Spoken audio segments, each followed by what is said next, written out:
이제부터 질의응답을 진행할 텐데요. 잠시 자리 정돈 후에 저희가 질의응답 시간을 갖도록 하겠습니다. 질의응답은 지난 2차 설명회와 동일하게 저희 손을 들어주시면 제가 이제 지목을 해서 그분이 질의를 하시고 앞에 계신 위원님들께서 응답을 해주시는 절차를 가지고요.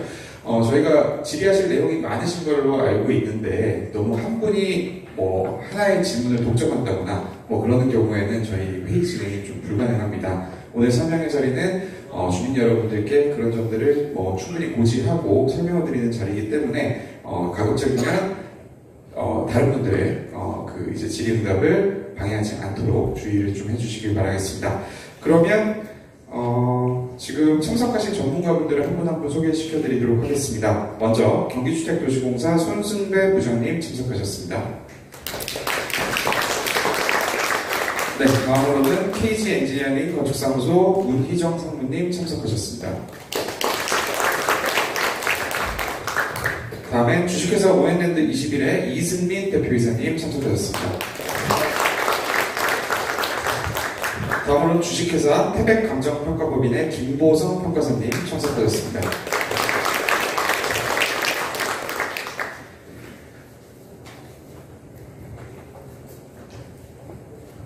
네, 이제부터 질문이 있으신 주민분께서는 손을 들고 질의를 해주시는데요. 저희가 소유하고 계신 직원이랑 그 다음에 성함을 꼭 말씀을 부탁드리겠습니다. 혹시 질의하실 주민 여러분 있으신가요? 없으실까요? 이렇게 아까 신주희 위원장님께서도 말씀하셨지만 이런 설명이 갖는 자리가 굉장히 쉽지 않습니다. 그래서 이번 기회에 전문가분들을 모시고 소유자 여러분들께서 궁금하신 사항이 있다고 하면 언제든지 좀 질의하는 자리를 가졌으면 좋겠습니다. 저희가 한정적인 시간 때문에 모든 질문들을 다 답변을 드릴 수는 없겠지만 그래도 그 중요한 질문 같은 경우에는 저희가 오늘 다 같이 계신 자리에서 또 답변을 드릴 수 있는 기회가 됐으면 합니다. 질의가 있으시면 네, 위원장님 질의해 주시기 바랍니다. 성함이랑 가지고 계신 소유주시면 말씀 좀 부탁드릴게요. 직원은 제가 갑자기 기억이 안 나네요. 네, 영종 양강입니다. 소유주입니다. 지금 현재 시점에서 저희 구역에 다양한 사실 확인되지 않은 말들이 많이 퍼지고 있고 그것이 마치 사실이냐 알고 계신 분들이 많으셔서 제가 그분들을 좀 대신해서 그게 사실인지 아닌지를 모르겠다라는 분들이 또 많이 계세요. 그래서 그분들을 대신해서 좀 여쭤보겠습니다. 하나는 공공재개발은 임대 비율이 기본 임대가 30%다. 그리고 민간 도심복합 방식은 종상향의 30에서 50%면 된다. 이렇게 명절 인사 때 플래카드가 걸렸어요. 저희 구역에. 그래서 저희가 지금 현재 저희 공공재개발은 임대 비율이 13.4% 계획되어 있습니다라고 저희가 이제 현수막을 걸었는데 그게 이제 자꾸 떨어지고 있어서 결국은 저희 사무실에다가 지금 붙여놨는데요. 정확한 공공재개발의 임대 비율과 우리 소유자분들이 알고 계신 임대 비율과 거기에 포함된 다른 예를 들면 지분 적립형이라든지 이런 걸 제외하면 우리 일반적인으로 알고 있는 임대 비율이 몇 프로인지 좀 설명을 해주셨으면 좋겠고요.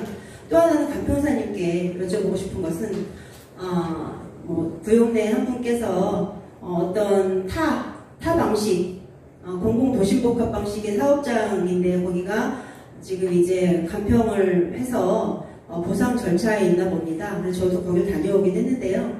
거기 갔더니 거의 모든 소유주들이 시세가 1,500도 안 하는데 3,000 가까운 보상을 받았다, 이걸 받다 이렇게 지금 말을 많이 하고 다니신다고 제가 이제 들었어요. 그래서 그 부분과 관련해서 제가 사실 확인을 하고는 왔습니다. 하고는 왔지만 제가 말씀드리는 것은 또 소유주님들이 들으시기에는 이게 진짜인가 또 생각하실 수도 있을 것 같아서요.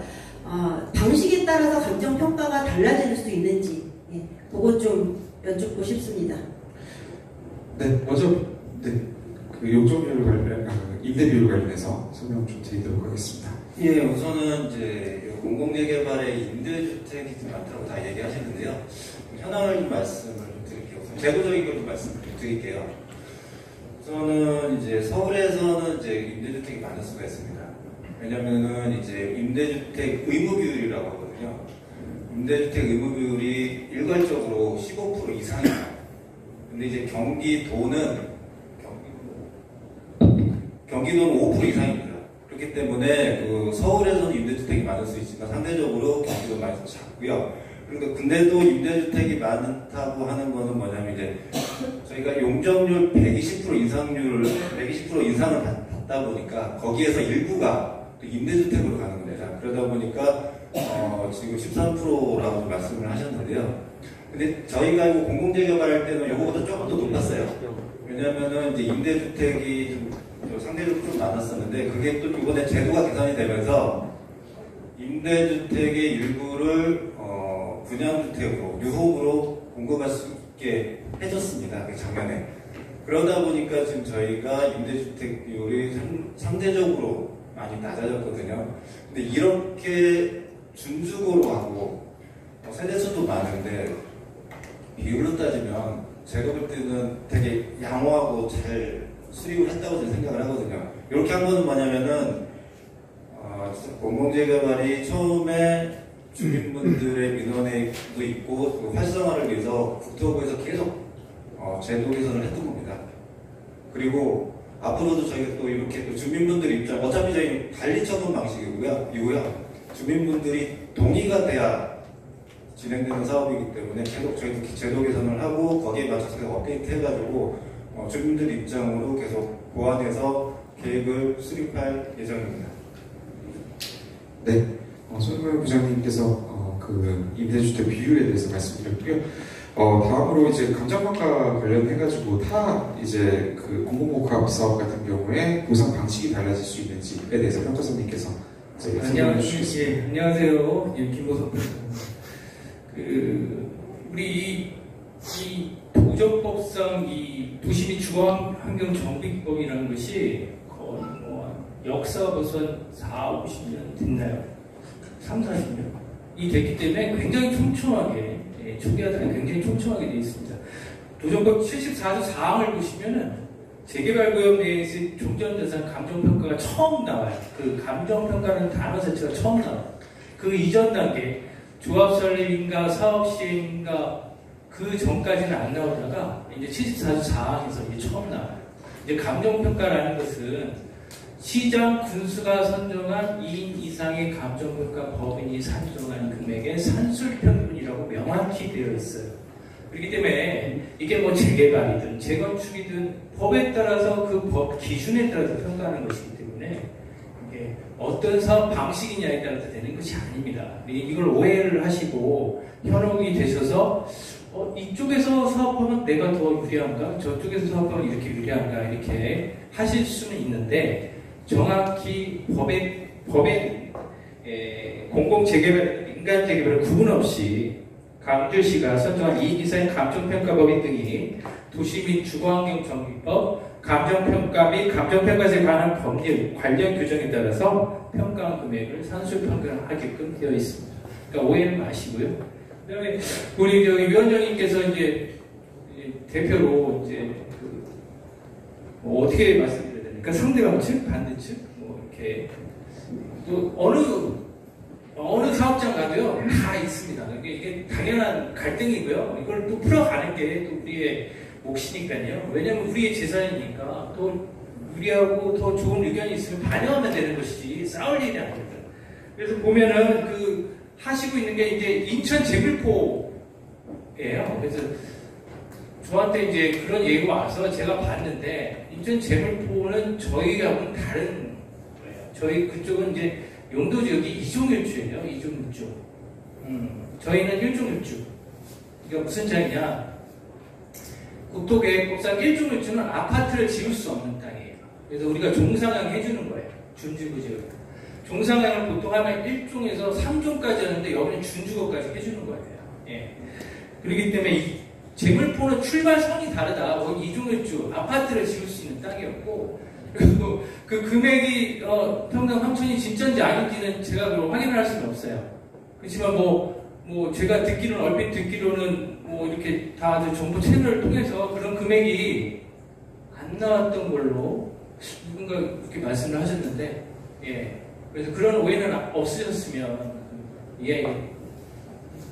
이상입니다. 네, 김보성 평가사님이 답변해 주셨습니다. 혹시 더 질의가 있으실까요? 질의가 있으신 주민들께서는 손을 들고, 예, 맨 뒤에 계시죠. 저쪽 먼저 하세요. 네.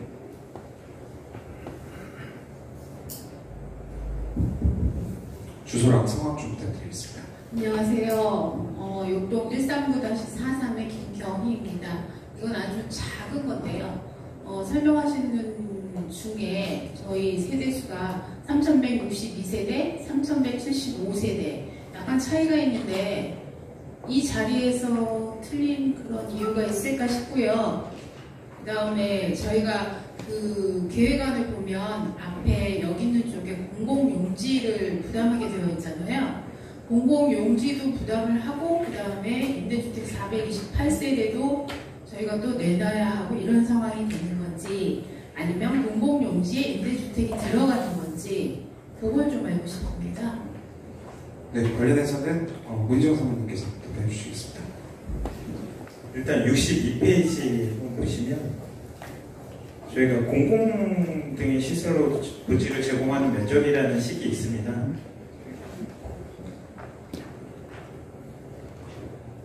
그 공공시설 등으로 제공 시에 용적률 인센티브를 저희가 받게 되는데 아까 말씀드린 대로 그 공공시설 부지는 임대주택 용지가 아니라 저희가 공공이 관리하는 저희가 공사가 끝나면 이제 시설을 공공에서 관리하게 되거든요. 도로라든지 공원이라든지 공공용지라든지 그런 부분들에 대한 사안이다 그렇게 생각하시면 됩니다. 그리고 그 19페이지 이제 건축 개요 부분에 3162세대, 임대주택 428세대 부분을 말씀드렸는데 이 부분은 저희가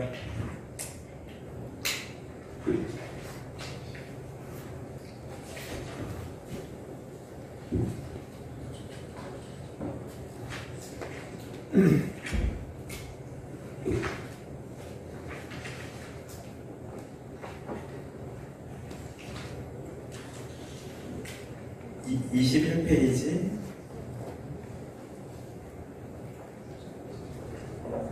3,175세대가 최종 지금 21페이지에 있는 3,775세대가 이거는 제가 잠깐 말씀드리면은 3,162세대는 이게 저희들이 검토를 여러 번 했어요. 이게 지금 정비계획도 저희는 수익이 된 게 아니기 때문에 정부자산 분양에 대해서 엄청난 많은 시뮬레이션을 돌릴 거 아니에요? 요렇게 하는 게 더 유리한지 저렇게 하는 게. 그래서 5월 달에 검토한 건 3,162세대 정확하게 보신 거예요. 굉장히 날카로우신 분이신데. 근데 지금 7월에 한국부동산원이 다시 했잖아요. 그때 다시 또 바꾼 거예요. 더 유리하게 세대수를 올려서. 그러니까 오해 안 하시면 돼요. 예, 그런 오해는 안 하셔요. 예. 네. 굉장히 날카롭게 보신 거예요. 굉장히, 예. 네, 오기가 있었다는 점 많이 말씀 부탁드리고, 네, 맨 뒤에 계신 소유주님. 성함과 주소 말씀 부탁드리겠습니다. 네, 안녕하세요. 한대입니다. 역동에 살고 있고요. 역동의 토지등 소유자입니다. 좀 안타까워요. 저는 이걸 보면서 제일 먼저 생각드는 게 먼저도 제가 한번 공청회 때 질의를 했었었는데 조금 이렇게 반영이 됐으면 좋았을 거라는데 오늘도 전혀 반영이 안 됐네요. 먼저 안타깝다는 말씀 먼저 드리고 아까 그 처음에 거기 도면 있잖아요. 그린 거 한 번만 열어보실래요? 네. 거기 보면은 지금 광주시에서 추진하는 거게 전혀 지금 여기 시뮬레이션을 지금 분명히 돌려서 했다 그랬는데 여러 방면에서 거기에 대해서 시뮬레이션을 전혀 안 돌리고 지금 탁사 행정으로만 지금 한 개 이렇게 뻔히 드러나고 있는 게 좀 안타깝고 지금 광주 같은 경우는 아시다시피 지금 이제 수강선도 첫사부터서 들어오고 있고 또 용인 남사에서 이런 거 경강산 연장뿐만 아니라 GTX 기노선 환승역이 스테이션이 두 개로 들어오는 게 지금 시청 공무원도 얘기를 하고 있어요. 근데 그게 빠져 있어요. 여기는 뒷도면에. 그게 첫 번째 안타깝고, 그리고 아무리 여기 빌라 소유자들을 이렇게 해서 해는 것도 중요해요. 하지만 역동에는 정말 가치가 있어요. 진정성 있게 제 말 좀 조금 들어가줬으면 좋겠습니다. 왜냐하면 여기 다 정말 정착하고 싶은 분들이 저도 많다고 봐요. 근데 질의를 좀 요약해서 말씀을 좀 부탁드리겠습니다. 아니, 제가 좀 말씀드린다고 미리 사전에 좀 말씀드렸는데 그렇게 커트하면 좀 안 되실 것 같고. 저희가 제한하는 시간이 있기 아니, 때문에 지금 질의가 좀 없어서 부탁드리겠습니다. 제가 지금 맨 마지막에 질의를 네, 질의해 주십시오.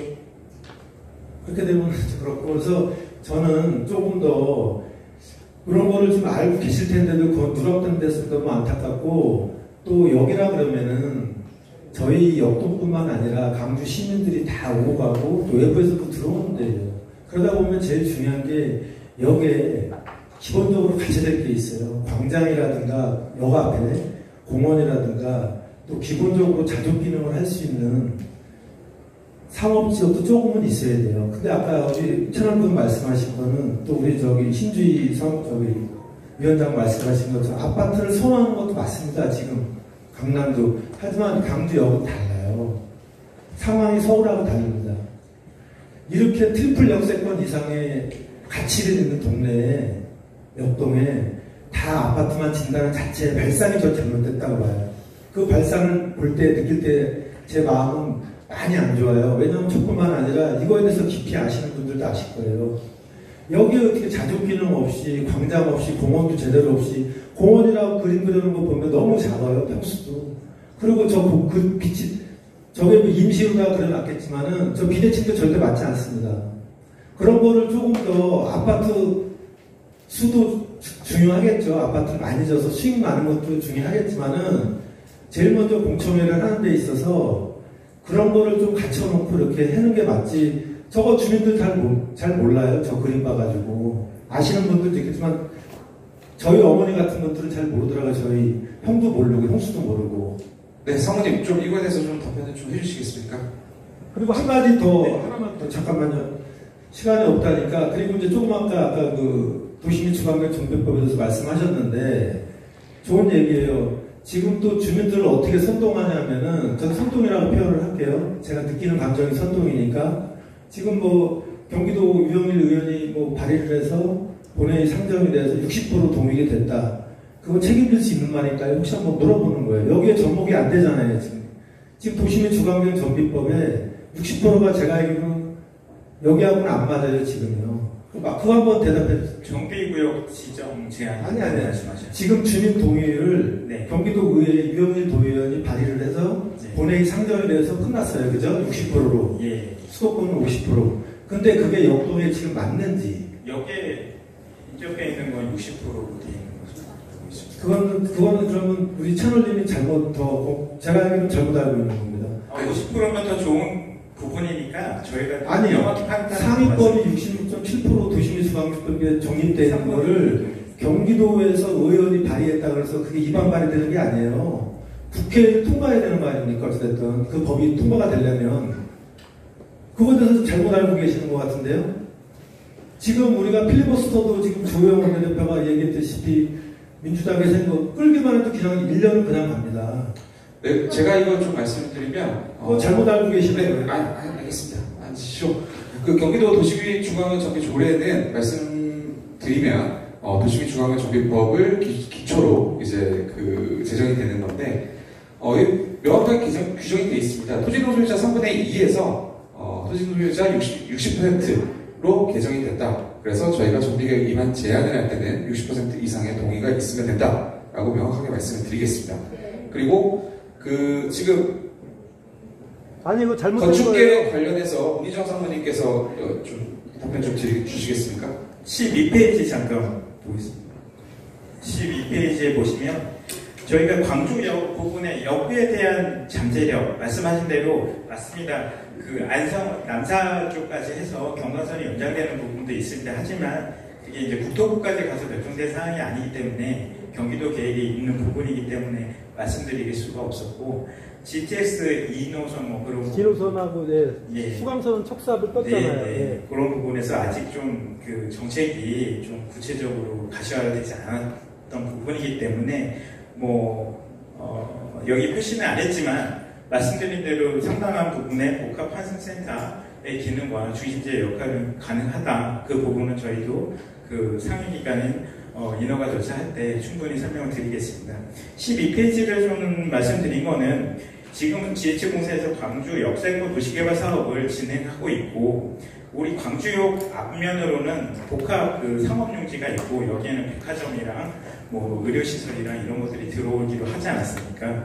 그리고 우리 대상지 위쪽으로는 공원과 공원 밑에 이제 환승센터가 주차장이 들어가 있고요. 그 위쪽에는 업무시설 용지가 있습니다. 따라서 여기에서 이제 우리 재정비하는 사업지 안에 그런 여기에 맞는 그런 기능보다는 주택 재개발 사업의 어떤 본연의 기능인 주거 중심으로 계획했다고 좀 이해해 주셨으면 감사하겠고요. 이 아파트 세대수를 최대한 확보함으로써 주민들의 어떤 아파트 분양이나 그런 가치 인정을 받을 때도 유리하게 갈 수 있지 않을까 판단해서 조금 더 공공용지를 보수적으로 잡은 부분이 있습니다. 그 마이크 한 번만 더 주세요. 잠깐만 한 번만 더 주세요. 너무 질의를 혼자 아니, 하시고 한번 더 다른 주세요. 분들께 기회를 좀 드리겠습니다.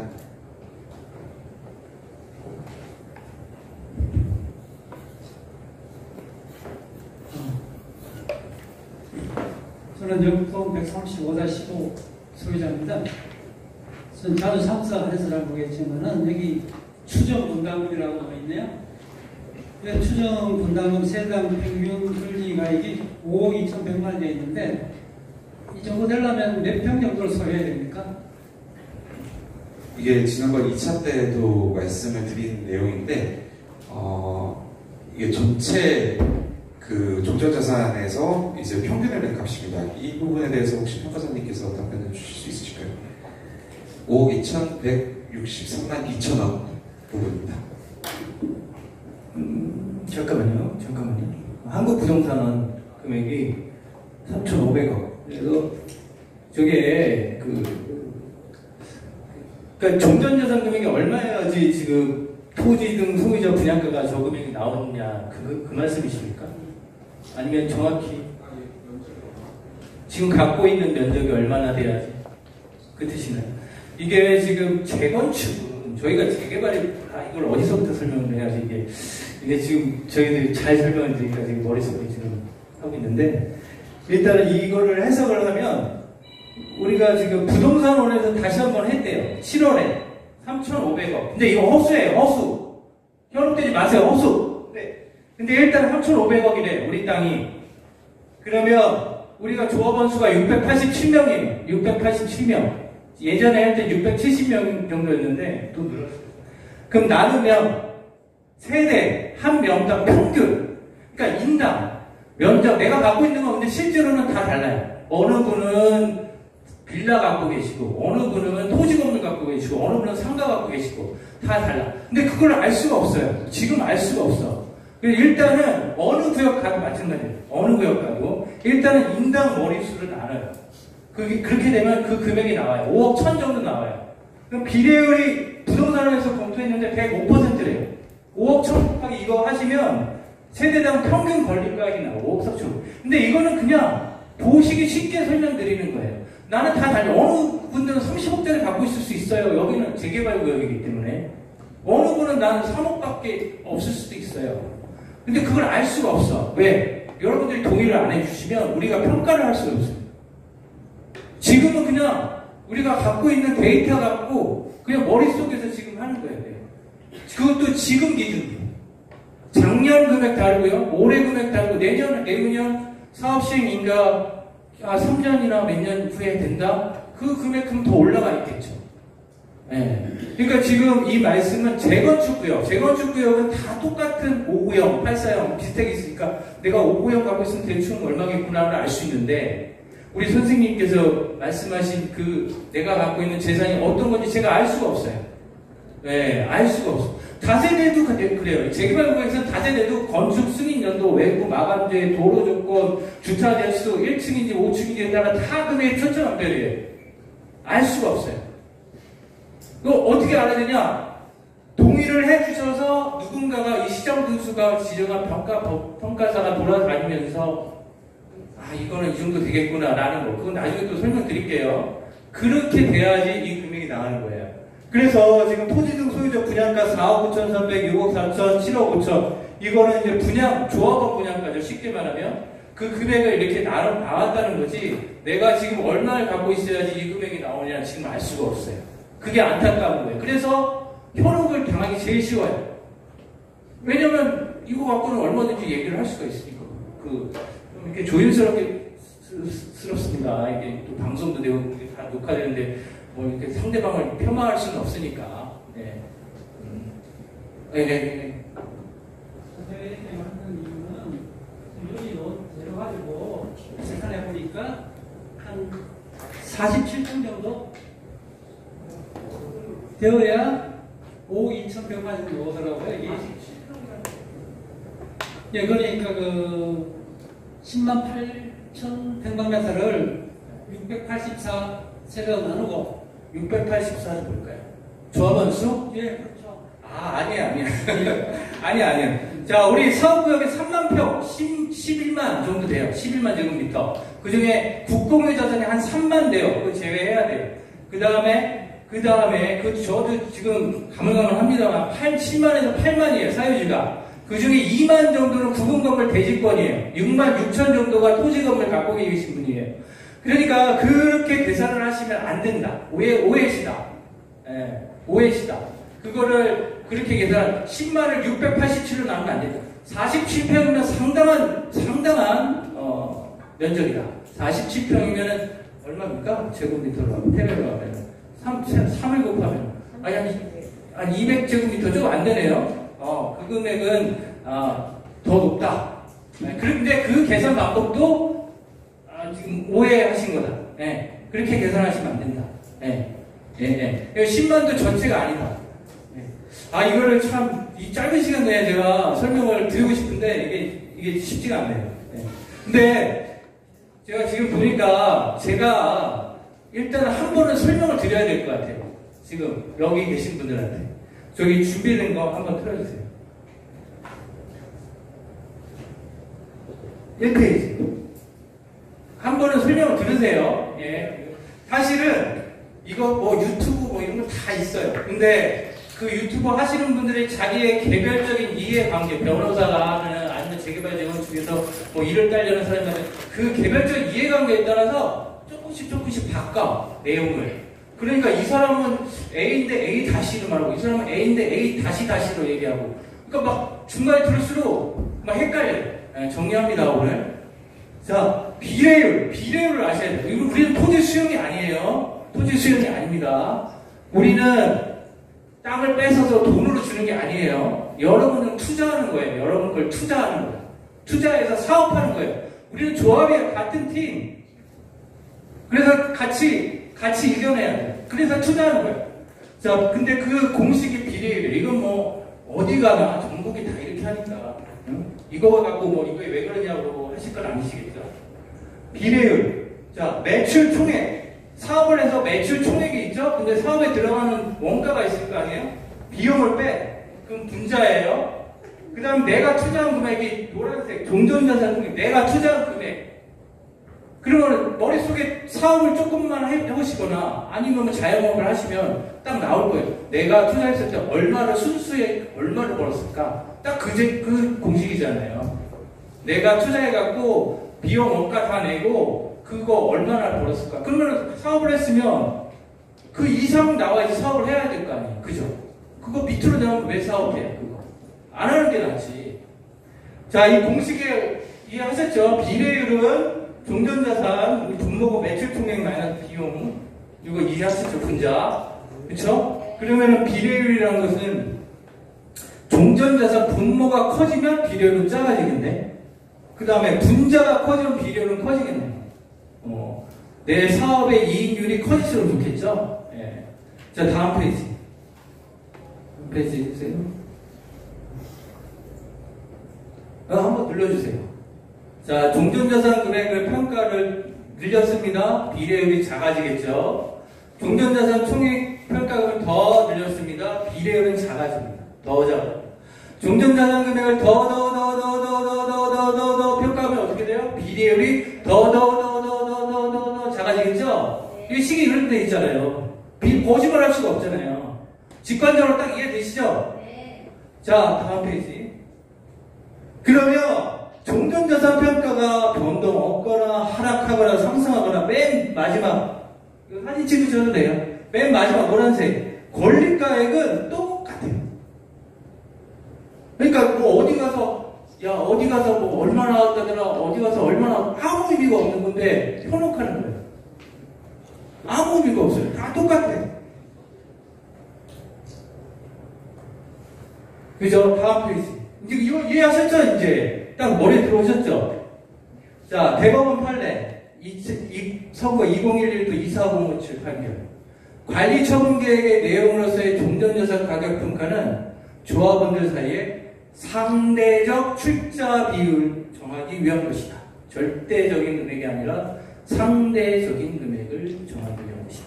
대법원 판례가 있죠. 예. 상대적. 예. 다음 페이지 주세요. 마지막 페이지. 예. 이거 전 페이지가 있나? 전 페이지가 있어요? 전 페이지가 좀 빠진 것 같은데. 어쨌든 그렇습니다. 다음 페이지까지 하죠. 예. 일단 한번 다 정리를. 그러면은 이게 우리는 같은 팀이란 말이에요. 팀인데 이게 상대적 출자 비율은 뭐냐면 내 재산가액이 내가 있고 옆에 사람이 있는데 난 똑같이 평가가 돼야 되는데 나는 잘 보여갖고 더 많이 받고 이 사람은 더 적게 받고 그러면 안 된다는 거예요. 근데 내가 올라가면 이 사람도 올라가야 된다는 얘기예요. 내가 내려가면 이 사람도 내려가면 비율로 움직이기 때문에 똑같다는 거예요. 공정성. 도정법은 그걸 반영하기 위한 거예요. 내 금액만 올려달라. 그럼 어떻게 돼요? 내 금액만 올려달라. 나는 좋죠. 이 사람은 비율로 가기 때문에 이 사람은 손해인 거예요.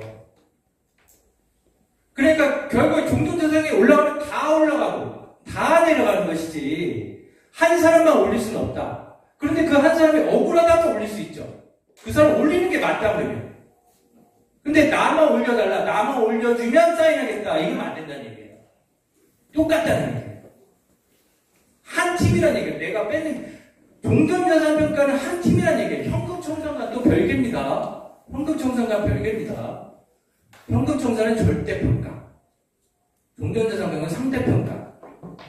그래서 어떻게 하면 그러면은 억울하지 않고 다 평가 금액을 잘 정확하게 공정하게 받을 수 있냐? 이건 다 있는 내용이죠. 특히 네 번째, 관리가 잘 된 물건. 같은 사용 연도예요. 근데 나는 이거 리모델링 좀 했어. 화장실도 고치고 타일도 갈았어. 근데 이걸 적극적으로 반영하셔야죠. 평가사가 이제 오고 그러면은 문도 활짝 열어주시고 청소도 잘하시고 그 다음에 받은 세금 계산서라고 있을 거 아니에요. 그럼 현금으로 나는 뭐 현금 달라고 해서 현금을 줬어. 그럼 계좌이체 내요. 아니 뭐 어떻게든 뭐든. 그 다음 리모델링을 했어. 대수선을 했어. 같은 연도지면 깨끗해. 제가 옆동무 주변을 사실은 이렇게 다니면 안 돼요. 저도 사실 이렇게 얘기하지만 나중에 제가 평가할지 안 할지도 몰라요. 어차피 공정하게 선정이 돼요. 근데 한번 궁금해서 돌아다니는 이 역동이라는 것이 어느 곳일까? 애정을 갖고 아까 말씀하셨기 때문에 애정을 갖고 쭉 역동무, 경안천 다. 그런데 웃긴 게 이거 1955년으로 기억나? 1975년, 55년 되게 옛날 건물들이 많더라고요. 근데 딱 봤는데 엄청 깨끗해. 외관이. 근데 대장에 반영된 게 없어요. 그러면 그거 반영해야죠. 그런 것들 다 주장하시면 이때 지금 전에 했던 이것들은 아무 허수예요. 그게 다 반영되면 그분은 올라간다. 그러면 아무도 토를 달 수가 없죠. 그렇게 했는데.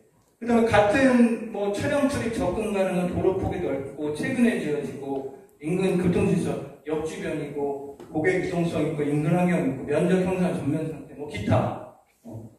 근데 특히 안타까운 게 4번 네 번째, 이번에는 대수선 뭐 이렇게 했는데도 말씀을 안 하셔요. 현장 가면. 아니면 아예 나는 관심 없어. 나중에 이제 후회하시죠. 왔다 갔을 때 깨끗하게 관리된 걸 보여주셔야 돼요. 그럼 더 반영이 이제 같은 건물이래요. 당연하죠.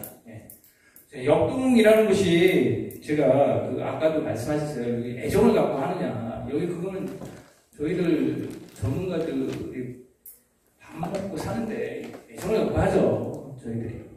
박사님 이제 네. 시간이 좀 아니 잠깐만 아까 없어가지고 마지막 하나만 얘기하고 잠깐 마이크 앉으십시오. 줘봐요. 할 얘기는 했고 주다니까 마이크를 잠깐 아니 지금 회의가 아니라 설명회 자리인데 그렇게 뭐 함부로 말씀하시는 건 좀 어렵고요. 잠깐만 주라 그래요. 저희 또 귀중한 시간 내주셔서 하셨는데 아니 잠깐만요. 하나만 얘기하고 갈게요. 우리 한대희 사장님 마지막 질문 받고 네. 제가 몇 가지 말씀드리겠습니다. 그래요. 질문 한번 받으시죠. 아닌 거는 얘기를 해줘야지. 그리고 제가 이 말씀 드리는 거 여러분들하고 적어하려는 게 역도의 가치를 어차피 낼 거면은 가치 있게 돼야 여러분들 나중에 프리미엄도 올라가요. 지금 분담금 얼마 내고 안 내고 이게 이것도 중요하겠지만은 나중에 가치가 더 중요할 거예요. 그런 분들이 있지 않습니까? 그래야 프리미엄 올라가지 당장 아파트 써서 프리미엄 올라갑니까? 말이 안 되는 거고. 아까 조금 전에 우리 사회자님께서 60%라고 그랬지 않습니까? 근데 그거는 더 한번 알아보세요. 왜냐하면 제가 알기로는 이거에 대해서 저희 지역뿐만 아니라 광명이든 다른 지역도 헌법 소환하시는 분들이 많아요, 지금. 그러면 그 국회에서 대법원 판례도 나왔잖아요. 거기서 통과가 돼야지 그게 되는 거지. 지금 경기도 위에 상위 법령이 있는데 경기도 조례가지고 그건 잘못 알고 계시는 거예요. 아니, 보세요. 헌법 소환한다는 거는 벌써 그 개정이 됐다는 얘기시잖아요. 아니, 지금 정확히 9월 28일 네, 알겠습니다. 안태준형이 발의를 했어요. 그거 위험이 무슨 얘기 하시는지 모르겠는데 그러니까 그거에 대해서 60%라고 여기 주민들한테 한번 더 알아보세요. 아니, 더 알아보세요. 제가 저는 다 알아본 거니까 더 알아보시라고. 알겠습니다. 그리고 잠깐만요. 그리고 여기 계시는 분들 다 이렇게 좋은 거 하시는 거 알아요. 근데 제가 말씀드리는 거는 여러분들 다 개인 재산인 거 저도 소중히 생각하는 거 알고 있습니다. 제가 나는 이 GH에 대해서 많이 신뢰를 하지 않기 때문에 제가 그 말씀을 드린 거고, 그거에 대해서는 과거에서 해왔던 게 있기 때문에 그런 겁니다. 그것까지는 제가 차마 말씀 안 드리겠고 시간이 없으니까, 나는 다만 어차피 개발이 된다고 하면은 정말 GH의 이익보다는 주민들의 이익도 많이 생각해야 되겠지만 앞으로의 여기 가치 있지 않습니까? 여러분들의 가치도 중요하고 또 그 위에 프리미엄도 중요하고, 그리고 이 역동 광주는 여러분들 것만도 많지만은 강주 전체 시민 거예요. 그래서 역 개발하는 데 있어서 조금 더 광장이라든가 공원이라든가 부대시설이라든가 거기에 자조 기능을 저는 말씀하는 거지, 그걸 가지고 막 이틀막 하고 그러면 안 돼요. 아니, 거기까지만 하겠습니다. 네. 마지막 질문 한 번 더 하시죠. 네, 마지막으로 질문 한 번만 더 받겠습니다.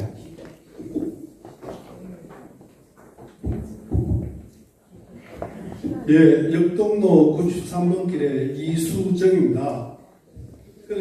이제 실제적으로 우리 여기 이제 미동의 하시는 분들 계시잖아요.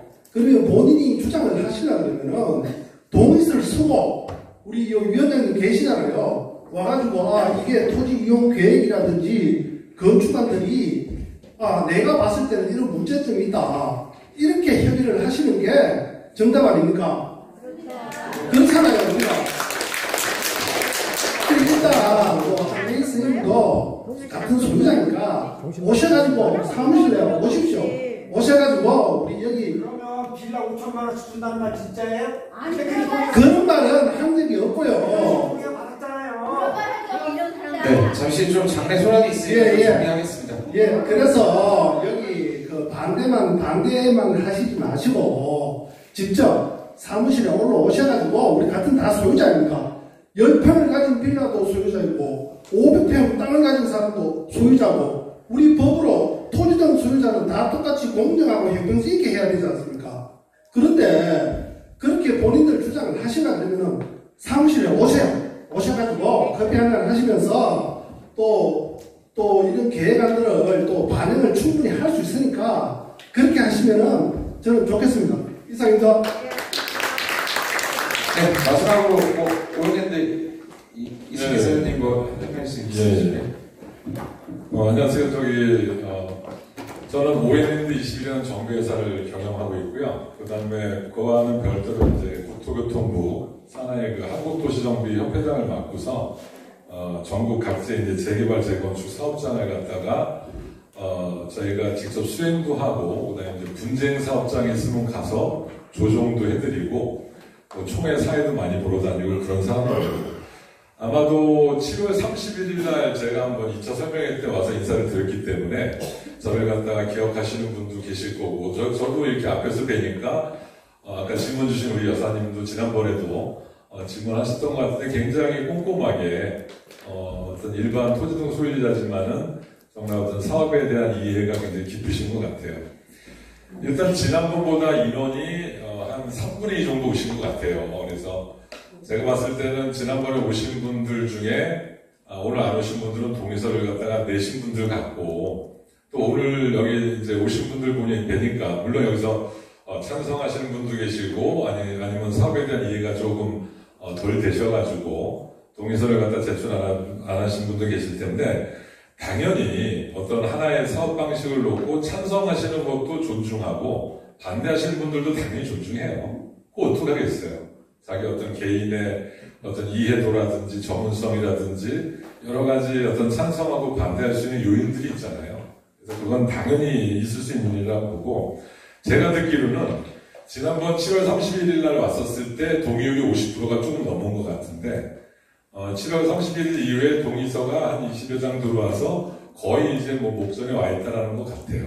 그런데 머릿수에 대한 동의율도 있고, 그 다음에 제출하신 동의서를 제출하신 분들의 물건 소유 면적을 다 더해가지고 그분들이 갖고 계시는 면적에 대한 어떤 그 요건도 충족을 해야 되거든요. 근데 면적이 조금 부족한 것 같아요. 그래서 아무쪼록 오늘 설명회 끝나면은 어떤 이해가 되신 분들은 동의서를 내셔가지고 어떤 면적까지 충족을 하셔가지고 빠른 어떤 정비구역 지정 신청이 됐으면 좋겠습니다. 그리고 좀 전에 우리 한대희 사장님 말씀하셨는데 9월 28일자로 60%가 확정입니다. 그래서 그거는 추가로 검토할 필요 없이 그냥 60%라는 걸 갖다 제가 확정적으로 말씀드리고요.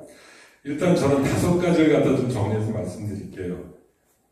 일단 구역명이 너무 좋은 것 같아요. 구역명, 역동적이다.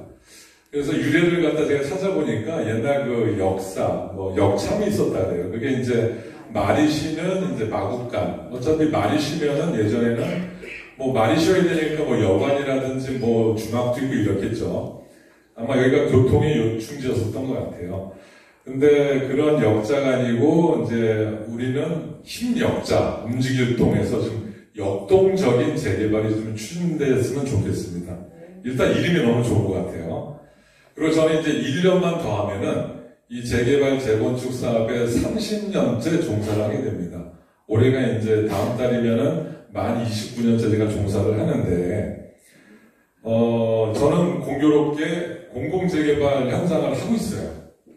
저희가 하고 있는 현장이 어디냐면은, 서울에 25개 자치구가 있는데, 그 중에 강남 3구, 강남구, 송파구, 그다음에 서초구 중에 강남 3구 유일하게 공공재개발을 추진하는 현장이 있어요. 송파구의 새마을구역이라고. 예전에 이제 그 6.25 때 이재민들, 이전지, 그 다음에 그 위대 신도시가 지어진 그 남한산성에 공수부대가 있었어요. 여기 아마 거기 근무하신 분들 계실 수 있는데, 공수부대가 생기기 전에 거기에 살고 계셨던 원주민분들의 이주단지. 그래서 그 마을 이름이 새마을구역입니다. 송파구에. 2006년에 거여마천 뉴타운 때 거기를 갖다 재개발을 한 달 했었을 때 다 반대하셨어요. 다. 그런데 지금은 그때 반대하셨던 분들이 주민대표위원들이 되셔가지고 공공재개발이 어마어마하게 빨리 추진되고 있습니다. 아마 지금 찾아보셔도 되고 혹여 댁에 가셔가지고 요즘 스마트폰 다 하시니까 새마을구역 공공재개발 한번 쳐보세요. 지금 난리가 났습니다. 그 현장을 저희가 하고 있어요. 여러분들 역동 구역이 기존의 종전의 그 토지 그 종이 몇 종이었는지 혹시 아시나요? 일반 주거지역 1종이었죠. 1종은 죄송하지만은 아파트 짓는 게 불가능합니다. 그냥 뭐 주택 뭐 이 정도 한 1, 2층 정도 짓는 정도의 땅밖에 안 돼요. 여러분들이 갖고 계시는 재산권이 아파트를 질 수 없는 그냥 가치적으로 따지면은 그렇게 좋은 평가를 받을 수 없는 땅이에요. 냉정하게 그걸 아셔야 돼요. 그런데 여러분들은 이 공공재개발을 통해 가지고 무려 4단계나 올라가는 겁니다. 그런데 지금 동의서를 내가지고 정비구역 지정 결정 확정고시가 안 나면은 여러분들 땅은 그냥 1종인 거예요. 왜 안 하세요? 전 그게 이해가 안 돼요. 1종에서 그 다음에 몇 종이죠? 2종 7층입니다. 거기서 또 한 단계 올라가면 2종이에요. 거기서 한 단계를 더 올려야 3종이에요. 근데 무려 그거보다 한 단계, 지금 여러분들이 갖고 계시는 토지의 용도 지역을 무려 4단계를 올려서 준주거 지역으로 바꾸는 거예요. 지금 현재 대통령 대신 이재명 대통령이 뭐 대장동, 백현동 그때 뭐 많이 많았던 땅 있죠? 그거랑 똑같은 겁니다. 바꿀 수 없는 어떤 그 4단계나 튀어가지고 일종 일반 주거 지역을 갖다가 준족으로 바꾸는 거예요. 그런데 그걸 바꾸기 위해서는 동의서가 나와야 돼요. 동의서가. 근데 지금 제가 말씀드리기로는 아직 조금 부족한 것 같아요. 그래서 오늘 설명이 끝나고서 지금 아직 찬성 동의서를 안 내신 분들은 그냥 동의서 낸다라고 해가지고 내 재산권에 피해가 전혀 없어요. 피해는 무사하고 재산 가치적으로 상승을 한다는 얘기죠. 여러분들이 만약에 지금 갖고 계시는 물건지의 가치가 1억이라면은 일종 일반 주거지가 1억이라면 나중에 그거에 대한 가치가 얼마가 될지 모르겠어요. 준주거가 되면 2억이 될 수도 있고 3억이 될 수도 있고 5억이 될 수도 있겠죠. 동의서 내는 것 단순히 그거 하나의 행위로 그러고 파는 건 나중에 또 판단하시는 거예요. 근데 왜 안 내시냐는 얘기예요. 일단 첫 번째, 일단 여러분들 동네 이름이 너무 부럽고 그 다음에 여러분들이 땅은 아파트를 질 수 없는 땅인데 공공재개발을 갖다가 함으로 인해 가지고 아파트를 질 수 있는 거예요. 무려 3,000세대 넘게. 그런데 아까 뭐 임대 아파트가 많다 그런 말씀하실 때 맞습니다. 그런데 재개발, 민간 재개발을 해도 의무 임대 아파트를 넣어야 되고요. 그 다음에 민간 재개발도 그냥 민간 재개발이 있고 신탁 방식으로 해도 민간 임대를 넣어야 돼요. 의무 임대를. 공공 재개발을 넣어도 임대를 넣어야 돼요. 단 공공 재개발은 민간 재개발을 하던 죄송합니다. 민간 재개발을 하던 또 신탁 방식에 의한 재개발하는 것보다 조금 더 넣어요. 근데 왜 조금 더 넣느냐? 민간 재개발이나 신탁 방식의 재개발을 하면은 아무리 잘해도 3종 일반 주거지입니다. 3종. 그런데 GH가 사업 시행자인 공공 재개발을 하기 때문에 3종보다 훨씬 더 용적률을 받을 수 있는 공공 재개발을 하는 거예요. 민간 재개발을 할 수 있는 법적 상한 용적률보다도 120%를 더 주는 거예요. 그리고 요번에 9월 달에 부동산 대책도 나왔죠. 120이 아니고 법적 상한율에 10%를 더해가지고 130%까지 주겠다. 근데 현재는 저희들 그냥 계속 검토만 하고 있네요. 검토만. 저희가 한 발짝, 두 발짝 제가 한 스텝 한 스텝 가야 되는데 여러분들께서 동의서를 갖다가 조금 부족하게 내주셔가지고 정비구역 결정이 안 나고 있잖아요. 그러니까 과정 중에 법규가 완화되면 10%를 또 받을 수 있을 수도 있을 것 같아요. 그래서 동의서를 갖다 빨리 내주십사 하는 거고 제가 말씀 들어보니까 이 역동 관내에는 구역 내에 한 4가지 사업 방식이 이제 이렇게 이해관계가 있는 것 같아요. 첫 번째는 소규모 주택 정비 사업 중에 이제 가로주택 정비 사업이라고 있어요. 근데 가로주택 정비 사업은 가로구역 요건에 충족을 해야되지만 면적이 한 10,000제곱미터, 10,000제곱미터 미만만 가능해요. 근데 이제 경기도 조례를 위임했으니까 뭐 한 13,000제곱미터까지 할 수 있는 것 같은데 13,000제곱미터면 땅이 몇 평일까요? 한 3.3으로 나누면은 한 4,000평 정도 될까요? 4,000평. 4,000평에 여러분들 아파트 접었자 아무리 많이 접었자 제가 봤을 때는 한 400세대 못 져요. 한 300세대 점을 질 수 있을 겁니다. 한 350세대 정도? 그 정도밖에 못 칩니다. 그런데 여러분들 일종이잖아요. 일종. 어차피 가로주택 정비사업은 아파트는 못 짓는데 일종은 여러분들께서 만약에 가로주택 정비사업을 추진하면은 3종으로는 불가능합니다. 제가 29년 경험상. 그리고 이제 2종일 텐데 2종에 여러분들 층수 한 15층 정도에 가서 한 300세대 지시려고 하는 거예요. 제가 봤을 때는 가로주택 정비사업을 추진하시는 분이 계실지 안 계실지 모르지만은 그래도 공공재개발보다는 턱없이 사업성이나 규모나 그거는 어떤 개발 방식으로서는 좀 아닌 것 같아요. 제가 전문가로서. 그런데 두 번째, 또 민간 재개발도 추진한다라고 하시는 것 같아요. 저한테 한 재작년에 한번 연락이 왔었어요. 민간 재개발을 추진하는 쪽에서. 그래서 제가 이렇게 쭉 연락을 주셔서 감사하죠. 누군가가 저한테 전해 주셨는데 광주 역동 민간 재개발을 하는데 와가지고 한번 참여해 줄 수 없겠느냐. 그래서 이제 직원편을 저희가 한번 현장 조사를 했어요. 근데 민간 재개발 좋죠. 민간 재개발. 아까 우리 평가사님이 30년, 40년 얘기했는데 우리나라에 재개발이 도입된 건 현재 50년 차입니다. 50년. 이제 50년째 하고 있어요. 그래서 민간 재개발도 굉장히 좋은 사업 방식인데 민간 재개발은 두 가지 방식이 있죠. 그냥 우리 소유주민들 중에 임원, 조합장님 뽑아가지고 어떤 주도적으로 사업을 추진하는 민간 재개발이 있고, 아니면 이제 신탁회사를 갖다가 사업 시행자로 이제 지정을 받아가지고 신탁사가 이제 어떤 사업 시행자 역할을 하는 방식 두 가지가 있어요. 근데 그것도 좋은 방식이긴 하지만은 우리 현장에서는 민간 재개발이나 신탁 방식으로 가더라도 아무리 잘 받아도 3종일 거예요. 지구 단위 계획을 통해 가지고 용도 지역을 바꿔야 되는데 최소 한 2년 정도 걸려요. 그 작업만. 그런데 공공재개발은 이미 후보지가 결정됐고 공동사업 시행자로 지금 예비 시행자로 지금 예비 시행자 되고 지금 어떤 약정 MOU까지 체결했고 이미 지금 가고 있잖아요. 그러니까 지금 와가지고 이 시점에서 가로주택 정비사업 때문에 아직 동의서를 안 내고 계시다. 민간 재개발이 더 좋은 것 같아요. 아니면 신탁 방식의 재개발이 더 좋은 것 같아요. 해가지고 아직 동의서를 안 내고 계시다. 그거는 의미가 없어요. 이미 이 현장은 공공재개발 후보지로 결정이 나 있어요. 그러면 여러분들께서 부족한 몇 장에 한 3, 40장 정도 되는 것 같아요. 많게 해봤자 한 4, 50장 되는 것 같은데 이 사구역 내 지금 토지등 소유자가 687명이에요. 그럼 거의 400장 이상 내신 것 같아요. 400장 이상. 400장 가까이. 그런데 불과 몇 장이 부족해서 7월 31일 날 2차 설명회하고 또 오늘 또 2차 설명회하고 그래서 저는 일단 빨리 사업에 대한 이해를 하셔가지고 동의서가 충족돼가지고 구역 지정 신청이 빨리 됐으면 좋겠고요. 정비계획 아까 우리 상무님께서 설명을 했잖아요. 제가 몇 가지 그거 좀 부연해서 설명을 드릴게요.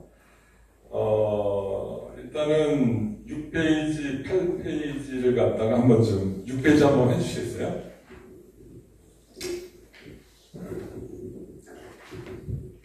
네, 6페이지요. 네.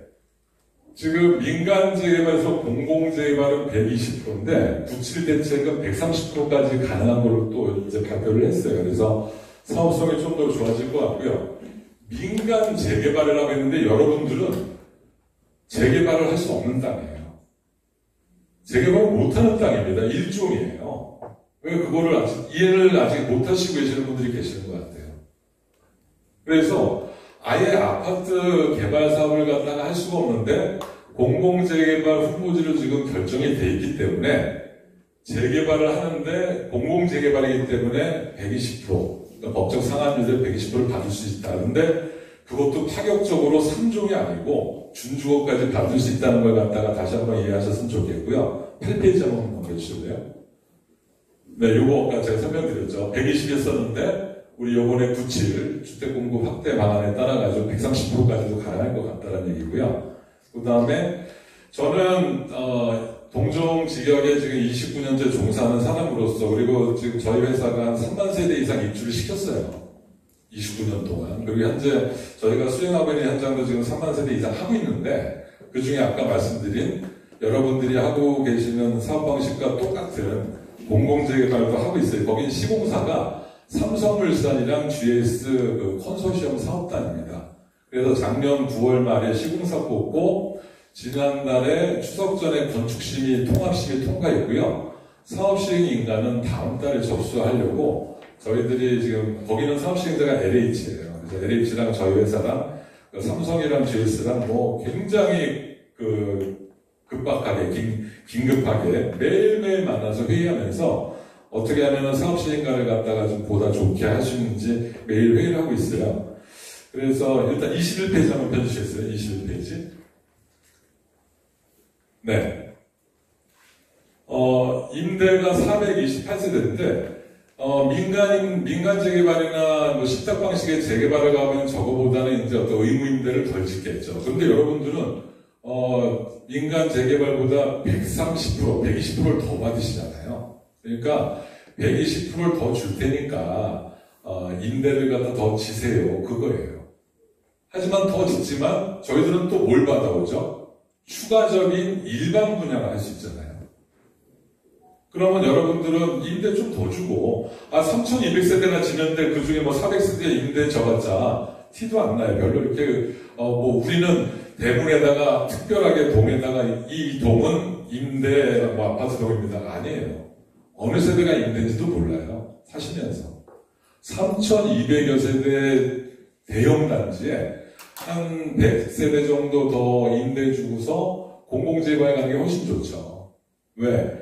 그럼으로 인해 가지고 일반 분양 세대가 몇백 세대가 더 생기니까 그 일반 분양 세대를 갖다 몇백 세대를 갖다가 더 짓는 그 분양 수익금이 내가 환급받을 돈이 더해지고 내가 낼 돈이 추가 부담금이 줄어들잖아요.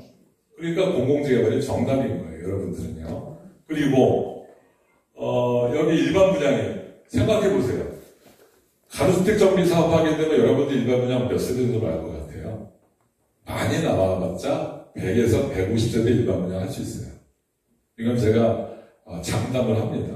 그리고 민간 재개발 하죠. 근데 민간 재개발하면 용적률이 잘 받아봤자 한 2년 정도 이상 해가지고 지구단위 계획 통해서 정말 파격적으로 3종으로 푼다 하더라도 아니면 2종으로 될 것 같긴 하지만 3종으로 된다 하더라도 일반 분양이 1000세대 남짓이에요.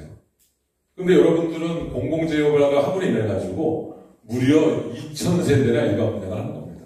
공공재개발이기 때문에 민간 재개발보다 약 1000세대 정도 더 일반 분양을 하는 거예요. 그러면 한 세대에 얼마죠? 지금 제가 아까 도착해가지고 KB 부동산 시세 보니까 광주시 역동에서 제일 비싼 아파트 1위가 여기 자연엔인가요? 여기더라고요. 한 8선짜리가 6억 4천 KB 시세가. 그리고 광주역에 있는 이편한 세상이 7억 3천 이렇게 나와있더라고요. 그러면은 우리는 뭐 이편한 세상, 물론 여기 아까 시공사가 누가 될까요? GH 안 써요. 지금 바깥에 지난번에도 와보니까 현대, GS, SK가 와 있잖아요. 오늘도 와보니까 현대, GS, SK가 또 와 있더라고요. 그럼 나중에 시공사는 저희가 이제 구역지정 결정고시가 나면은 우리 주민대표의 주민대표회의가 주민대표의 구성 승인을 또 받습니다. 50% 이상을 받아가지고. 그럼 그 다음에 이제 시공사를 뽑아요. 시공사를 뽑으면은 아마 지금 바깥에 참여해 있는 홍보 인력들 와 있고 막 현수막 걸려 있잖아요. 현대랑 GS랑 SK가 관심이 더 있는 것 같아요. 근데 나중에 시공사 입찰 공고를 내면은 다른 시공사도 또 참여를 할 겁니다. 뭐 삼성이 올 수도 있고 안 올 수도 있고 뭐 현대산업기반이 올 수도 있고 안 올 수도 있고 DL이 올 수도 있고 안 올 수도 있고 그거 모르는 거예요. 그런데 그 시공사들이 와가지고 여러분들한테 이제 저희가 이렇게 짓겠습니다. 공사비는 얼마로 제시하겠습니다. 마감 수준은 뭐 어느 정도 수준으로 하겠습니다. 거실은 이렇게 옵션을 하고 주방은 어떻게 하고 안방 이걸 갖다가 정말 디테일하게 여러분들한테 제안을 해요. 그리고 총회에서 687명 중에 50% 이상, 한 350명 이상이 현장에 직접 참석한 상태에서 시공사 사업 참여 제안서를 보고 여러분들께서 직접 투표를 해요. 그림 보시고 공사비 보시고 뭐 사진 보고 이게 이뻐 저게 이뻐 하면서 우리 주부님도 그런 거 좋아하시잖아요. 예, 그거 보고 직접 뽑으시게 돼요. 그럼 그 시공사가 여러분들 집을 갖다 보금자리를 이제 짓는 겁니다. 지금 세대수가 3,200세대네 3,400세대 의미가 없어요. 나중에 시공사가 시공과 설계를 갖다가 통키로 해서 여러분들한테 제안을 해요. 그러면 뭐 조감도며 배치계획이며 평면도며 세대를 밀티며 얼마나 이쁘게 제시를 하겠어요. 단 지금 여러분들께 보여드리는 정비계획안은 이건 결정된 게 아니에요. 그냥 어떤 세부적인 건축 계획을 하기 위한 도시 계획적인 어떤 상위 어떤 그 레이아웃, 어떤 기준을 갖다 결정해 주는 것 뿐이에요. 여기서 세대수가 몇 세대다, 타입별 몇 평형이 몇 세대다, 이건 어떤 기준을 갖다가 설정할 뿐이지, 최종적인 여러분들의 아파트 배치 계획이라든지, 아까 우리 한대 대표님 닭장 아파트라고 표현하셨고, 또 몇몇 분들께서 닭장 아파트, 요즘 닭장 아파트를 어떻게 분양을 합니까? 지금 바깥에 지금 와 있는 현대랑 GS랑 SK가 대한민국의 주택 정말 빅브랜드들인데, 그네들이 자기네 이름으로 분양을 하는 아파트를 갖다가 그렇게 못 줘요. 더군다나, 우리 조합원부는 지금 687개인데, 물론 뭐 청산자가 나올 수 있지만, 일반 분양분에 이 사업에 속배가 달려있는데, 2,000세대를 넘게 일반 분양을 하는데 허투루 짓겠어요. 그거는 대한민국 최고의 건설사들의 실력과 그 어떤 그 브랜드, 그리고 어떤 그 품질을 갖다가 담보한다면 일반 분양은 저는 걱정할 게 전혀 없을 것 같아요. 왜? 초역세권이잖아요. 그래서 그런 거 걱정 안 하셔도 되고요. 그 다음 요거 페이지 말고 한 3페이지만 더 설명드릴게요. 22페이지요. 예. 지난번 제가 2차 설명회 때 왔었는데 요때 비례율이 102%였었어요. 그쵸? 그리고 요번에 이제 한국부동산원. 한국부동산은 여러분들 좀 낯설으실 수도 있는데 이름이 바뀌었어요. 그전에는 한국감정원이었어요. 한국감정원. 한국부동산원, 한국감정원은 여러분들이 하시고자 하는 도시 및 주거환경 정비법 재개발을 갖다 하기 위해서는 국토교통부의 정비사업 지원 기구로 법적 어떤 기구예요, 기구. 그리고 감정평가를 갖다가 주로 하는 그런 어떤 대한민국을 대표하는 그런 기관입니다. 여기서 또 새롭게 했어요. 2차 때는 저랬고 지금 3차 때는 이렇게 나왔어요. 4차 때는 더 올라갈 수도 있겠죠. 5차 때는 더 올라갈 수도 있어요. 이만큼 사업성은 평가를 하는 어떤 시기에 따라서 이게 변화합니다. 변화. 그리고 여러분들은 언제 이 사업성을 갖다가 최종적으로 평가를 하냐면은 관리처분 단계 때예요. 관리처분. 그게 언제쯤 될 거냐면은 여러분들께서 이제 지금 10월 말이잖아요. 그럼 다음 달 중으로 동의서가 확보가 돼요. 저는 동의율이 확보가 돼서 아마 이제 지금 우리 GH가 지금 도시 계획 업무를 맡고 있는 여기 회사랑 정비 계획을 갖다가 최종적으로 이제 좀 디테일하게 수립을 할 거예요. 그리고 아까 우리 한대 대표님이나 우리 몇몇 분들께서 제안 주신 거 있잖아요. 안타깝다. 우리 구역에 좀 더 어떤 공적 아니면 이런 시설을 갖다가 좀 넣었으면 좋겠다는데 그런 거 다 반영해서 어떤 정비 계획에 좀 녹여내서 그래서 지금은 이거 확정된 게 아니잖아요. 최종적으로 정비 계획을 수립해서 접수하면은 여러분들한테 이제 좀 어떤 의견을 더 받기 위해서 공람 기간을 또 둡니다. 공람. 그럼 여러분들께서 의견을 주시면은 공람 의견을 반영해서 또 정비 계획을 갖다 좀 수정할 수도 있어요. 그런데 중요한 거는 우리 구역 내에 넣어야 되는 시설은 무조건 돈이 되는 시설을 넣어야 돼요. 우리가 분양을 해서 우리 어떤 내 환급금이 많아질 수 있는 내 추가 부담금이 줄어들 수 있는 것만 넣어야 돼요. 안 그래요? 우리 구역 내에다가 광장을 넣거나 어떤 분양을 갖다가 할 수 없는 시설을 갖다 넣을 필요는 절대 없어요. 그렇잖아요. 이거 사업인데. 예, 그래서 물론 이제 보는 시각에 따라서 어떤 그런 공익적 어떤 그런 공공시설 같은 경우는 우리 땅 말고 광주시 전체 지구 단위의 우리 땅 옆에 별도로 어떤 중심 상업지역이라든지 그런 것들이 현재 기본계획에 들어가 있더라고요. 그래서 우리 땅에는 그러면 우리가 분양 물건을 많이 했는데 분양했을 때 제일 잘 팔리는 게 뭐죠? 상가, 아파트? 예, 대한민국은 아파트예요.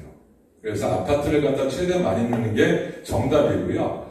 그리고 이제 우리가 좀 상향을 시키면서 정비계획상 우리가 용적률을 갖다가 1종에서 무려 4단계나 올리다 보니까 우리가 어쩔 수 없이 줘야 되는 것들이 있어요. 그게 뭐냐면은 일부 공원, 그리고 어떤 기반 시설이기 때문에 도로, 그리고 앞에 그 빨간색 공공시설도 줘야 돼요. 아니, 지금 주고서 우리가 더 받기 위해서 주는 것 뿐이에요. 그게 많다 적다 우리가 논할 게 아니에요. 왜?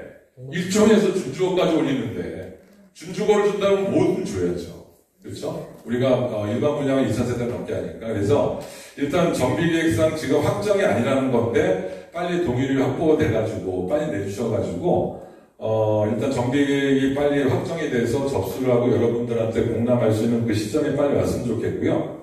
그 다음에 22페이지니까 23페이지 한번 주시겠어요? 자, 여기 보면은 분양가는 우리가 분양가를 갖다가 추정을 하고 여러분들의 종전 자산을 갖다가 평가를 하고 종후 자산을 갖다가 추정할 때는 아마도 2년 정도 빨라야, 아무리 빨라야 2년 후예요.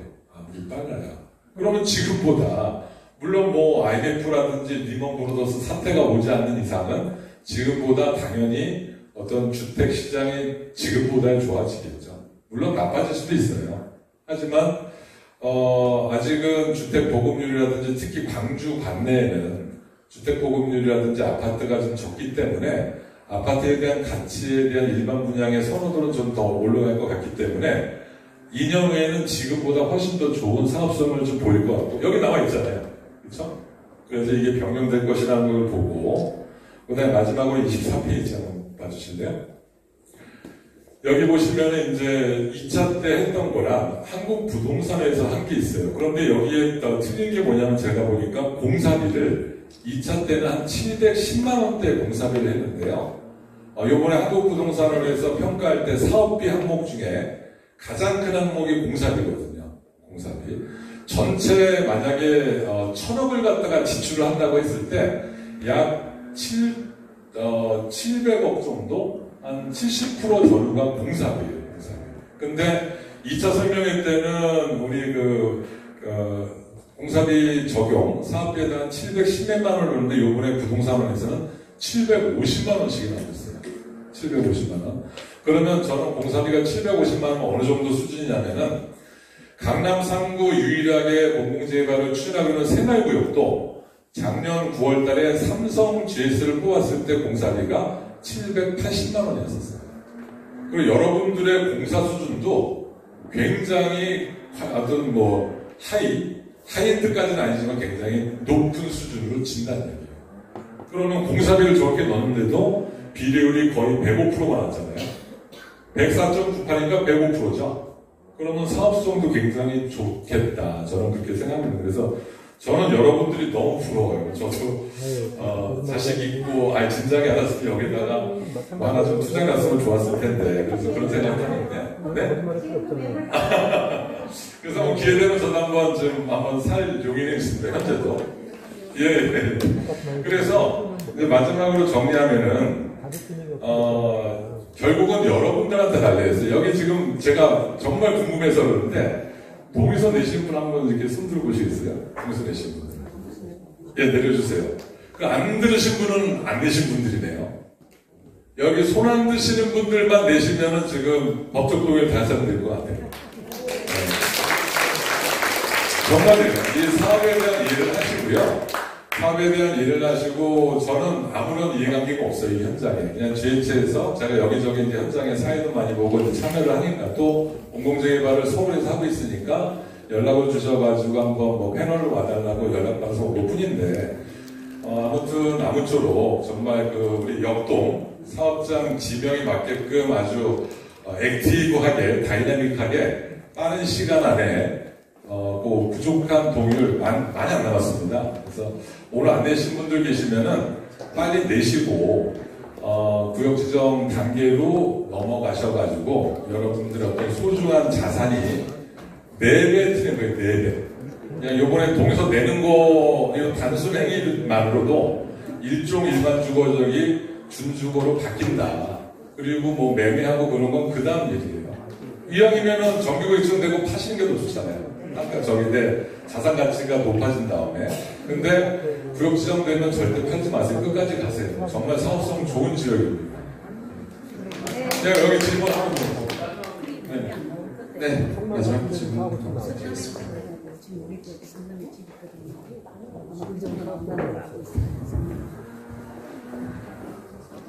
예, 안녕하세요. 저는 여기 역동에 원래 옛날부터 이제 41년째 살고 있는데요. 이름은 한시건이라고 합니다. 그 무덕센스빌 나동에 501호에 살고 있어요. 어머니 모시고. 이제 여기 있는 모든 입주인분들이나 여기 지금 모여 있으신 모든 이제 주민들도 마찬가지고 같은 얘기들 많이 이제 하셨는데 좋은 말씀 많이 해주셔서 감사합니다. 저는 개인적으로 광주 역동구역이 발전이 잘 됐으면 좋겠고, 그리고 공공재개발 사업이 찬성하는 중입니다. 그리고 무엇보다 입주인분들이 가장 중요하고 이제 생각하시는 거는 누구보다 자신의 재산의 가치가 상승되는 거, 그리고 공정하고 투명하게 되는 거, 이거를 가장 중요하게 생각한다고 저는 생각하거든요. 그래서 저도 마찬가지지만 어머니를 모시고 있고, 근데 뭐 제가 일 보고 원래 오늘도 시간을 좀 할애를 해서 제가 여기 나왔습니다. 원래 못 나오는 건데 휴무를 찾고 나왔어요. 나온 이유는 하나입니다. 여기 있는 모든 모여있는 분들이 좀 생각하시고 가장 중요하게 생각하시는 거는 무엇보다 자신의 재산에 대한 재산 증식과 아파트를 받았을 때 내가 정말 손해보는 일 없도록 그거를 가장 중요하게 생각하실 것 같고, 저도 물론 마찬가지고. 근데 이제 뭐 차를 끌고 가면서도 이렇게 뭐 이렇게 볼일 보고 이렇게 오다 보면 왜 앞에 뭐 닭장 아파트는 웬 말이냐 이렇게 써 있어요. 저는 개인적으로 그 말이 좀 안타까워요. 저는 그렇게 생각은 안 하거든요. 닭장 아파트라는 거는 말 그대로 이거는 제 개인 생각입니다. 그냥 뭐 어떠한 어중이 떠중이가 와가지고 그렇게 아파트를 짓는다는 건 많이 안 된다고 저는 생각해요. 그리고 GH는 경기주택 도시공사인데 경기도에서 공기업 아닙니까? 근데 그 공기업에서 입주인들의 모든 이 소중한 재산을 갖다가 뭐 이렇게 어느 개인의 이권이나 무슨 뭐 그런 거를 해서 뒤통수를 친다거나 주인들을 절대 그렇게 할 수 없다고 저는 생각합니다, 개인적으로. 그렇기 때문에 공공재개발은 GH에서 주관하는 이 경기주택도시공사에서 하시는 거를 저는 찬성하고 있고요. 그리고 아까 전에 잠깐 이제 질문들 중에서 제가 좀 공감이 했던 것도 하나 있어요. 어떤 게 있냐면 그 도면 같은 걸 보여주셨을 때 예를 들어서 저희 경기도 광주역이 경강선 포함해가지고 뭐 KTX 무슨 뭐 수서역까지 15분 거리 이런 구체적인 그런 사안들을 빠짐없이 공정하고 투명하게 다 보여주십시오. 앞으로 설명하실 때요. 좀 오해 소지 없도록. 그러면은 입주인분들이 이렇게 되는구나. 그럼 조금이라도 좀 이해할 수 있지 않을까. 그런 거 조그만 거 하나라도 좀 오해 없게 좀 공정하고 투명하게 가는 쪽을 저는 찬성하고 있습니다. 감사합니다. 감사합니다. 장시간 고생해주신 우리 패널분들께 다시 한번 큰 박수 한번 부탁드리겠습니다. 저 마지막 당부 말씀 한 가지만 좀 드리겠습니다. 주제넘게. 아까 이렇게 손 드신 거 보니까 지금 안 드신 분이 한 20분 정도 되시는 것 같아요. 그분들만 내시면 되는데 아까 손 드신 분들이 안 되신 분들 붙잡고 제출하시게 하는 게 정답입니다. 이게 아무리 말씀을 해도 사실 주민대표회에서 어떤 돈을 갖다가 많이 외부에서 차입을 해가지고 동의서를 갖다 걷기 위해서 사람을 갖다 이렇게 보내낼 수는 있어요. 근데 그 비용이 결국에는 사업비거든요. 그러니까 돈을 아끼기 위해서는 내신 분들이 내 옆집이 냈는지 안 냈는지 다 아실 거예요. 물어보세요. 댁에 가셔가지고 동의서 냈어? 근데 아직 안 냈어요. 왜 안 내? 이러면서 여러분들 사업이에요. 스스로 이렇게 이웃 간에 이렇게 종용하고 설득하고 독려해가지고 빨리 동의서 내실 수 있게 하는 게. 그래서 올해는 이제 25년 이제 한 뭐 2달밖에 안 남았잖아요. 60일 정도 남았는데 올해 안에는 법적 동의를 확보를 하셔가지고 현수막도 좀 뭐 많이 붙이시고 축가 자축도 하시고 또 언론 플레이도 많이 하시고 그런 거 하면은 또 어떤 그 수요가 있기 때문에 또 이렇게 또 지금보다 좋은 가격에 매매하실 수 있는 기회도 오고 하니까요. 공공재개발은 언제든지 사고 파실 수 있어요. 그러니까 결국 여러분들이 얼마만큼 빠른 시간 안에 참여에 따라 가지고 그러니까 여러분들의 어떤 재산권만 올라간다는 거니까 손해볼 일은 일도 없어요. 그러니까 하여튼 이렇게 늦은 시간 참여해 주셔서 감사하다는 말씀드리고 또 뭐 부족하지만 경청해 주셔서 감사하다는 말씀드리고 감사합니다. 네, 이것으로 광주 역동구역 공공재개발사 현장 설명 마치도록 하겠습니다. 네, 오늘 참석해 주셔서 다시 한번 감사 인사드리겠습니다. 감사합니다.